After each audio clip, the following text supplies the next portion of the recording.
All right, Warriors. So it just occurred to me as I'm running out the store today that today is November 27th.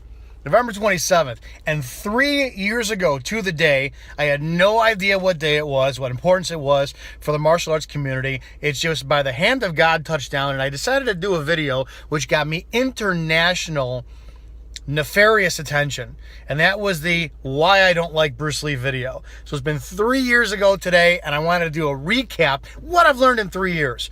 Real briefly, I still don't like him. Just as simple as that, and I'm sorry it's going to upset a lot of you guys. I saw the fact that it was a 14-minute and some odd second video, and what really killed me is the Google Analytics said that at the 1 minute and 54-second mark, I think, where I say I don't like Bruce Lee, 57% of the audience drops off and stops watching. But the infinite amount of bashing comments is amazing. But what's even better is if you look and view the amount of supportive comments for what I'm saying is pretty kind of astronomically awesome too as well too. Look, in the last 3 years, I've clarified my position. I still don't like him. I've still to this day never, ever, ever said I hate Bruce Lee, which is what everyone comes at me for. Oh, you're the guy who hates Bruce Lee.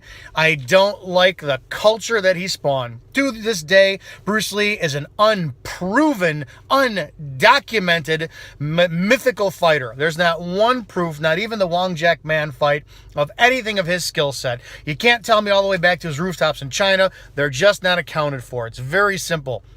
Ip Man was not his real teacher. Ip Man was his teacher, but Wang Sheng and William Chung were his teachers.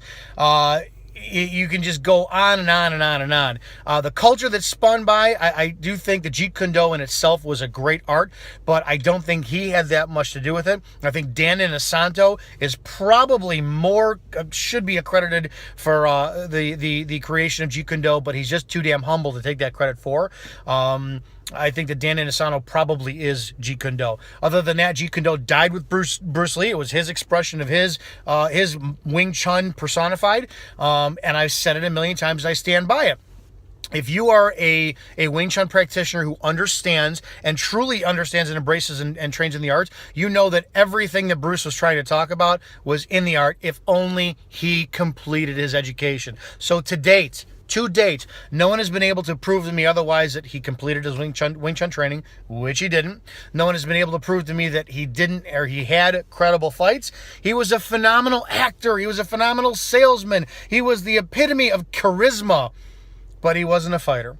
He was a theorist. And for anybody who is my age or younger who says, well, what Bruce meant when he said, those are the guys who irritate me, because not one of us was ever around him, and everything is hearsay to the nth degree. So again, on Bruce Lee's birthday, for what he did, I'll attribute and give him in contribution to being an amazing ambassador for the art. His passion is unmatched. His dedication was unmatched, but his ability and his credibility are just as matched, if not more, than a lot of guys are out here today. So don't tell me Bruce Lee would beat Mike Tyson. Don't tell me that Bruce Lee would have beat Will Chamberlain in a fight. Don't tell me that Bruce Lee would have beat Chuck Norris, because that shit wouldn't have happened, guys. So happy birthday to Bruce Lee. It's 3 years later, guys. I still don't like Bruce Lee, but I love all you guys. See you in the next video.